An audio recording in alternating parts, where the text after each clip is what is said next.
지금 매물대가 일정 가격에 와서 지금 매물이 증가하고 있습니다. 일정 가격대에서 거래가 되지 않고 매물이 증가하고 있다. 만약에 거래가 속속들이 이루어졌으면 매물 증가세가 없겠죠. 그런데 일정 가격에서 돌파 매매가 나오지 않고 매물만 쌓이고 있는 상황.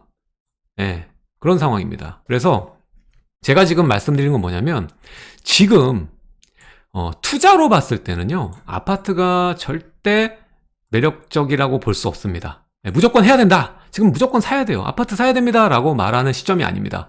변곡점일 때는 어떻게 해야 됩니까? 변수를 확인하고 어떻게 되는지 보고 사도 늦지 않는다라는 거예요. 투자를 그냥 무지성으로 하면은 이 하락에 대비를 할 수가 없어요. 상황은 언제나 50대 50, 좋게 흘러갈 수도 있고 안 좋게 흘러갈 수도 있습니다. 근데 지금 너무나 매력적이어서 안 좋아져도 내가 손해볼 게 크지 않다라고 판단하는 시점이 아니기 때문에 우리가 변곡점에 있는 이 변자, 변수, 요거를 확인하고 하반기에 그 변수가 어떻게 시장 상황을 변화시키는지 판단하고 나서 접근해도 늦지 않는다. 그래서 지금 아파트는 변곡점에 변수를 확인하고 투자를 해야 되기 때문에 지금 아파트에 무지성으로 접근하지 말라는 게 제 의견입니다. 지금 판단할 때 상반기가 지났기 때문에, 반기가 지났기 때문에 이 반기 동안 회복이 한 사이클 돌았다, 뭐 이 정도로 표현할 수가 있겠고요.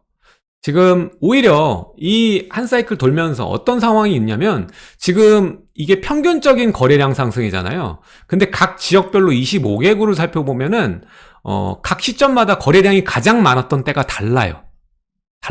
그래서 최근에 오히려 거래 수가 늘어난 지역들, 이렇게 7월, 막 8월 줄어들고 있는 이 추세에도 오히려 7월이 전에 6월보다도 지금 집계된 양으로만 봤을 때도 훨씬 거래가 많은 지역들이 있다. 그 지역들이 어디냐면, 자, 우리가 알고 있는 좀 하급지이죠. 서울의 하급지, 구로, 금천, 그리고 노원도봉, 이런 데가 오히려 6월보다 거래가 많게 나왔다. 그리고 그 외에도 이 마포구도 그렇고요, 서대문구, 은평구, 동작, 성동구, 이런 데가 오히려 지난 5월, 6월보다 거래량이 월등히 많아졌다라는 거죠. 많았다라는 겁니다. 그래서 지금 상황을 보면은 어떻게 봐야 되냐, 상반기에 상급지 그리고 많이 떨어진 아파트 단지를 중심으로 가격 회복이 크게 나왔고, 그것이 그 온기가 가격이 회복되면서 그 단지가 아닌 다음 단지로 갭매우기 형식이죠. 중급지까지 왔고 지금 하급지에 있는 라인까지 거래량이 받쳐주면서 지금 가격 회복이 되고 있다, 이렇게 보시면 돼요. 그래서 올 하반기 중요한 거는, 지금 거래 이 량도 중요하지만 실제로 거래된 가격도 중요한 거거든요. 근데 사실 구로금천 노원도봉을 봤을 때는 이게 올라오는 가격대로 해서 추세를 돌파하면서 회복되면서 나오는 거래라기보다는 지금 하락 거래들, 회복되는 지금 상황인 거예요. 회복되는 상황이기 때문에 오히려 여러분들이 이들 지역, 구로금천, 노원, 도봉, 요런 데를 지금 실수요자로서 접근하면은 하반기에는 이런 지역들이 어느 정도 회복되면서 가격도 올라올 확률이 높기 때문에 하반기는 이들 지역들이 이제 갭매우기를 하는 주인공들이 되는 거거든요. 그리고 얘네들과, 그리고 수도권에서 안 오른 지역들, 그 중에서도 전세가가 크게 회복되는 지역들을 중심으로 갭매우기가 확연하게 돌 거기 때문에 그런 지역은 이거 하반기 변수 다 보고 다 떨어지면 사야지, 이것보다는 이 확률 게임 아니겠습니까? 50대 50이라고 얘기를 했지만 이들 지역은 추세로 변수가 터져가지고 가격이 빠져도 크게 빠질 수 있는 동네가 아니기 때문에 그냥 매수하는 게 실거주자 입장에서는 나을 수 있다, 이렇게 말씀을 드리고 싶어요. 그래서 이것들이 올라와서 회복돼도 가격이 그렇게 비싼 가격 수준이 아니에요. 이거 못 사겠다, 너무 회복이 많이 됐는데, 이거 정고점 직전인데, 이게 아니기 때문에.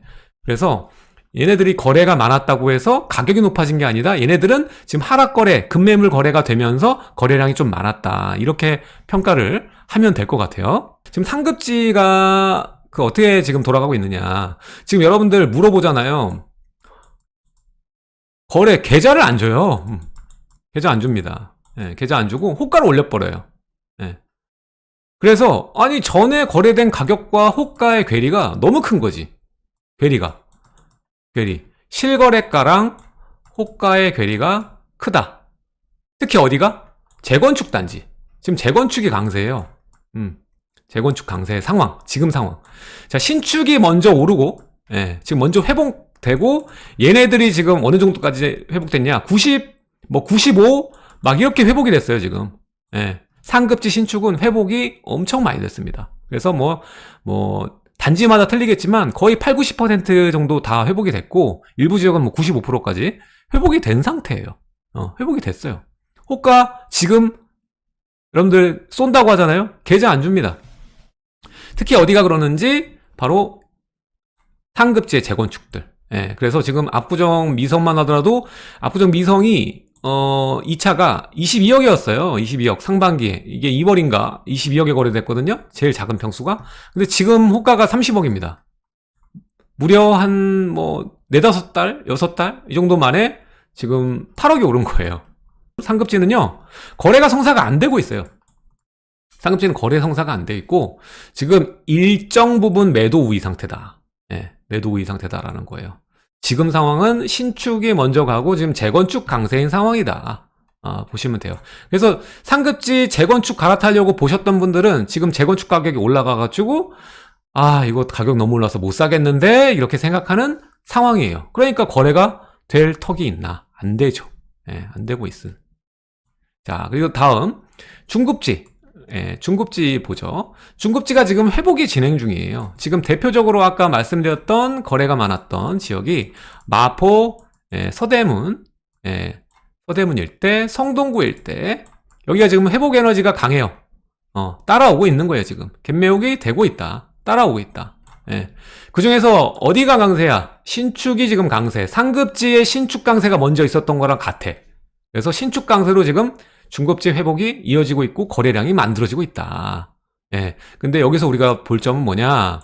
지금 이런 중급지들이 들어갈 실수요자들은요, 전세 껴있는 물건을 좀 보면 싸요, 아직. 이게 가격 차이가 어느 정도 나냐면 2, 3억이 나버려. 2, 3억이 나버립니다. 그리고 이런 것들은 얘기를 하면 계좌가 나올 수 있어요. 계좌 나올 수 있다. 그래서 이거 보통 이 정도 가격 꺾여있는 급매물들은 언제 입주일까요? 당연히 24년 입주지. 24년 하반기 때나 입주인 것들이 제일 싸죠. 그래서 이런 물건들을 실제 거주를 목적으로 한다면 미리 사두는 게 좀 상책이다. 다만 전세가율이 50% 수준이니까 이런 제가 말씀드린 서대문구나 마포 성동구 일대는 갭이 그래도 7, 8억 정도는 생각해야 된다. 요 정도 생각하고 접근하는 게 맞다라는 거예요. 근데 이 정도 전세 껴있는 물건은요, 합리적인 금액대예요. 합리적인 상태. 합리적인 상태이기 때문에 이런 물건들은 괜찮은 물건이다. 자, 이런 물건 보시면 되겠습니다. 자, 다음 이제 하급지 얘기를 해볼게요. 하급지. 지금 이게 저는 실수요자들은 지금 하급지 괜찮다. 실수요자는 매수 찬성입니다. 찬성. 이거 하반기에 올라가는 거 누리실 거예요. 지금 중급지까지는 하반기 가서 올라가는 거는 글쎄요. 중급지는 누릴 수는 있겠습니다만 이게 먹을 게 많다라는 표현은 어렵거든요. 그건 아쉬운데 하급지는요. 지금 실제 수요자들이 매수하게 되면은 먹을 게 있다. 먹을 게 있다. 얘네들은 전세가가 일단은 위로 공격할 거예요. 전세가 위로 쳐줄 거기 때문에 오히려 가격 변동폭 먹을 게 있을 거다. 자, 지금 하급지도 회복 진행 중입니다. 근데 이제 낮은 금액, 여전히 이제 20%에서 30% 떨어진 가격대에 하락 거래가 지금 있다라는 거죠. 있는 상황입니다. 이제 30%는 없다고 보시면 되고 한 이 정도 수준이에요. 그래서 아직 상급지와 중급지에 비해서 회복을 못했다라는 거죠. 회복 못했어요. 못해서 정말 매력적인 금액이에요. 여기 노원구만 가더라도 보면 여긴 학군지잖아. 또 학군지가 있잖아요. 가깝잖아요. 이런데 보면은 여전히 2020년대 가격으로 살 수가 있다라는 거죠. 아주 좋은 가격이에요. 좋은 가격으로 실제로 수요자들은 살 수가 있어요. 그래서 아직은 매수 우위다. 아직은 매수 우위입니다. 그래서 지금 하급지 보시는 분들이 지금 문제가 이제 싼 물건만 찾거든요. 이거 좀 하반기에 기다려볼까? 이렇게 생각하는 분 많아요. 저 상담 오시는 분 중에 보면은, 제가 지금 노원구나, 예, 뭐 도봉구나, 아파트를 좀 보고 있는데요. 이거 하반기 기다렸다가 좀 더 떨어지면, 다시 떨어지면 살까요? 이런 분 있어요. 오히려 하급지 오는 분들이 꿈이 좀 더 커요. 이게 다시 또 떨어지지 않을까? 좀 더 싸게 살 수 있지 않을까라는 희망을 많이 가져요. 오히려 중급지분은 그렇게 생각 안 하고 지금 사시는 분들이 있고, 예. 그래서, 뭐 제 친구도 오늘 질문했는데, 제 질문, 김포에 이미 집을 갖고 있대요. 집을 갖고 있는데, 이거를 팔고 전세로 살다가 다시 사는 건 어떠냐고 물어보더라고요. 예.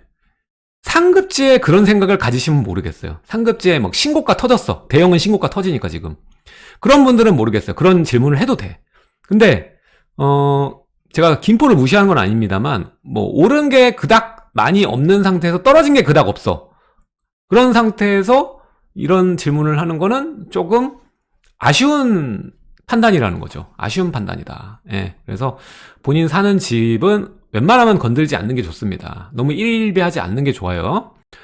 서울 평균적으로 봤을 때 급락 이후에 8, 90%까지 회복이 됐어요. 예. 상급지 중심지 기준으로 해서 이제 웬만한 서울의 그 회복이 나왔다라고 말할 수 있는 단지는 80%, 90%까지 회복이 나왔어. 그리고 일부 강남이나 이런 그 주요 입지의 대형들 그리고 신축들은요 지금 신고가가 나와요. 네, 신고가가 나온 상황이에요. 자, 그래서 지금 보면은 서울 아파트 신고가 거래 비중이 거의 10분의 10개 중에 하나야. 10개 중에 하나예요. 지금 7월 보면 10개 중에 하나가 신고가다. 자, 거래량은 분명히 준다고 얘기를 했는데 거래량은 지금 감소됐는데 신고가 비중이 좀 상승했다. 네, 이렇게 얘기를 할 수가 있고요. 자, 이게 왜 그럴까요? 강남 대형이 뭐 신고가 돌파하는 게 계속 이렇게 우상향해서 그랬을까요? 아니에요. 이제 여러분 아셔야 되는 게 실제 거주자 장세에서 대형이 그닥 많이 안 올랐어요. 예. 실거주자장이면서 2022년까지 왔잖아요. 이때 가장 많이 오른 종목은 뭐다? 30평대가 제일 많이 올랐어요. 예.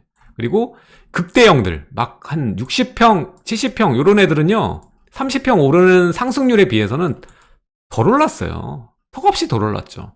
그러다 보니까 지금 신고가가 터지는 것 뿐이에요. 덜 올랐기 때문에 이제 회복 에너지 나오고 갈아타시는 분들 나오는데, 갈아타기는요, 입지만 바꾸는 게 아니라 평형 갈아타기도 있어요. 그래서 이런 거래들이 나오면서 이제 신고가가 터졌다라고 보면 돼요. 예. 이렇게 보시면 됩니다. 지금 아직은 이 신고가 비중이 늘었다고 해서 시장 전체가 신고가가 터지고 전고점 돌파의 상황은 아니다. 그래서 23년 하반기가 전고점 돌파하는 시기냐라고 봤을 때 저는 상급지는 한 템포 쉴 거다. 한 템포 쉴 거다. 우리가 주목해야 되는 거는 하급지가 회복이 어느 정도 나오냐. 예. 여기에 따라서 24년 전고점 돌파가 가능할 수 있을 거라고 저는 그렇게 판단하거든요. 이제 우리가 봐야 되는 지표 보면 청약열기가 지금 한창이에요. 청약열기 고조. 지금 라그란데 이문동 80대 1 수준. 이게 거의 이제 뭐 21년, 뭐 20년 이때 분위기예요. 청약이 이때 분위기다. 예. 지금 하락은 다 잊어버렸어, 지금 사람들이. 자, 제가 역전세 얘기했던 거, 역전세도 진짜 짧은 시기에 사람들이 다 까먹을 거라고 얘기했잖아요. 짧은 시기에 역전세를 잊어버릴 겁니다. 근데 지금 벌써 시장에 상급지는 역전세 잊어버렸어요, 지금. 전세 금액 올라가는 거, 지금 굉장히 빠릅니다. 굉장히 빨라요. 그리고, 구이동에 있는 이스트폴. 이게 또 100대리 나와버려. 가격 안 쌉니다. 얘 뭐 15억. 얘도 뭐 10억. 예. 용산 서밋. 예. 162대 1. 와, 이거 많이 나왔어요. 그쵸? 이것도 그렇고, 하이루체, 청량리, 이것도 거의 250대 1. 엄청 나온단 말이에요. 청약열기가 고조돼. 우리가 상승의 조건을 보면 상승을 가늠하는 여러 가지 지표들이 있거든요. 지표가 뭐냐? 일단 거래량, 그리고 미분양 감소, 그리고 청약 열기 상승, 요거거든요. 근데 지금 어떻게 보면은 시장을 봤을 때 착각할 수는 있어요. 이거 전고점 돌파인데? 무조건 올라가겠는데 할 수 있어. 왜냐면 분위기가 청약열기랑 미분양 감소하는 거 맞고 또 거래량 예, 올라왔으니까. 예. 하지만 시장은 뭐 산수가 아닙니다. 수학이 아니에요. 수학이 아니에요. 여러분들이 어떤 부동산을 미래 몇 년까지 얼마가 오를지 누가 맞출 수가 있어요? 아무도 맞출 수가 없습니다. 지금 여러 가지 지표들은 상승을 의미하고 있는데, 예, 요거만 보면 안 된다. 이게 또 함정이 될 수도 있다. 전 이렇게 생각을 하는 거죠. 저는 사실 한 사이클 돌았다. 예. 반등은 끝났어요. 반등은 끝났고 이제 변곡점에 왔다. 반등은 끝났고 변곡점. 이 변곡점은 뭘 의미해요? 변곡점은 두 개의 길을 얘기를 하는데, 하나는 이제 전고점 돌파. 전고점 돌파. 하나는 다시 이제 소강 상태, 쉬어가는 거죠. 예, 다시 하락. 예. 요 두 개를 볼 수 있는 거예요. 특히 이제 경제 상황이 좋지가 않아요. 지금 경기 침체가 거의 확실한 상황이죠. 예. 돈을 풀 것이냐, 아니면은 냅두고 갈 거냐. 냅두고 그냥 갈 거냐. 이 둘 중에 하나거든요. 환율, 유가, 불안정하다. 유가가 올라오면 결국 뭐예요? 예, 물가의 직격탄을 날리는 게 이 물가 아닙니까? 예, 중요한 지표입니다. 그래서 기름값이 제어되지 않으면 물가는 다시 튀어오르게 돼 있어요. 그래서 요거를 잡기 위해서는 어떻게 해야 돼요? 고금리를 유지하는 수밖에 없다는 거예요. 유지하는 수밖에 없어요. 딜레마지. 근데 이걸 유지하면 어떻게 돼? 구매력이, 소비자들 구매력이 하락하고, 하락하면 경기는 침체될 거니까. 예. 여기서 이제 금리가 어느 정도로 조율이 될지가 굉장히 중요한 거죠. 예. 딜레마입니다. 이러지도 못하고 저러지도 못하는 상황이에요, 사실. 근데 뒤로 지금 여러 국가들이 뒷구녕으로다가 돈 풀고 있잖아요, 지금. 우리나라도 돈 풀고 있잖아요, 지금. 예? 대출 다 허용해주면서 풀고 있는 거예요. 금리는 고금리인데 대출을 또 해서 시장에 돈은 또 풀리고 있다. 자, 지금 상반기에 여러분들 부동산 가격이 회복하는 힘은요, 어디서 나온 게 아니라 돈이 풀렸어요, 돈이. 예? 돈이 풀렸단 말이에요. 상반기 이렇게 가격이 회복될 수 있었던 거는 돈이 풀렸다. 15억 초과 아파트 대출 해줬고, 또 보금자리론, 특례 보금자리론 나와서 돈이 풀렸어요. 그래서 주택담보대출이 지금, 많이 풀렸습니다. 1조 넘게 풀렸어요. 거기 또 지대한 영향을 미친 게 또 50년 만기 대출도 있었고, 그래서 주담대 가계대출 지금 증가가 상반기 증가가 좀 많이 했거든요. 근데 거기에 증가의 주요 요인은 주담대였어요. 주담대. 그러니까 주담대가 상반기에 또 집값을 올리는데 큰 에너지원으로 작용했다라고 보시면 되는 거예요. 근데 지금 상황이 다시 안 좋아서 작년에 그 22년에 또 하반기에 좀 약간 비슷한 느낌이 오는 거예요. 이런 거는. 유가 올라가고 환율 올라가는 거. 자, 그리고 여기에 추가되는 게 뭐예요? 지금 중국이 경기 침체, 디플레이션 위기에 빠져 있어요. 예. 그래서 지금 경기 침체될 것 같으니까 기준금리를 인하했다. 그래서 많이 인하하진 않았지만 어쨌든 내렸다는 거에 의의를 두면 돼요. 예. 자, 중국발 경기 침체 우려가 지금 커진 상황이에요. 지금 미국도 주시하고 있고요. 우리나라도 마찬가지. 우리나라는 주요 수출 국가가 중국하고 미국이잖아요. 네. 사실 미국, 중국, 한국 다 각별한 위치에 있거든요. 서로 소비하고 만들고 투자하고 이게 긴밀하게 돌아가는 공동체예요, 어떻게 보면. 그래서 하나가 망가지면 같이 망가지는 구조란 말이에요. 그래서 중국이 경기 침체인 상황에 미국이 그냥 웃을 수 있는 상황이 아니에요. 얘네도 같이 문제가 되는 거예요. 여기서 물건 만들고 다 수입하니까. 그래서 이 우려가 커진 상황이라서 미국도 그냥 나 홀로 금리를 그냥 올릴 수 있는 상황은 전혀 아니라는 거죠. 지금 한국과 미국이 기준금리 추이가 이게 역대로 지금 큰 격차를 보이고 있단 말이에요. 2%. 그러니까 지금 환율이 다시 올라간 거죠. 환율이 올라갔다는 거죠. 예, 그래서 지금 현재 이 정도 금리 차이를 보이고 있는데 이걸 어떻게 하느냐 해서 여기서 이견을 보이고 있어요. 하반기에 봐야 될 변수 중에서 금리는 그닥 크지 않다고 봐요. 오르거나 떨어져 봐야 크게 인하되거나 올라가지 않는다라고 좀 보고 있기 때문에 금리가 주요 변수는 아니다라는 거죠. 그래서 우리가 봐야 될 하반기의 부동산 시장을 봤을 때 우리가 주목해야 되는 변수는 뭘까? 요거를 봐야 되는데 지금 이미 변곡점이라고 얘기했잖아요. 변곡점의 지금 중심에 있어요. 태풍의 눈이다. 예. 지금 태풍의 눈이라고 보고 있거든요. 그래서 지금 하반기는 지금 불확실성이 다시 커졌어요. 커졌다. 다시 커진 상황. 예, 다시 커진 상황이거든요. 하급지가 움직이지 않고 덜 회복된 상황에서는 이미 수요를 끌어다 썼다. 상급지는 쉬어가야 되는 타이밍이 왔다. 쉬어갈 거다. 라는 거예요. 그래서 확실한 거는 우리가 지금 부동산 투자든 실거주든 마찬가지로 상급지에 급하게 진입할 필요는 없다. 뭐 재건축도 전에 22억, 23억 정도면 살 수 있는 재건축 아파트면 30억 주고 살 필요가 없다라는 거예요. 전혀 없습니다. 예, 그건 확실하게 말씀드릴 수 있어요.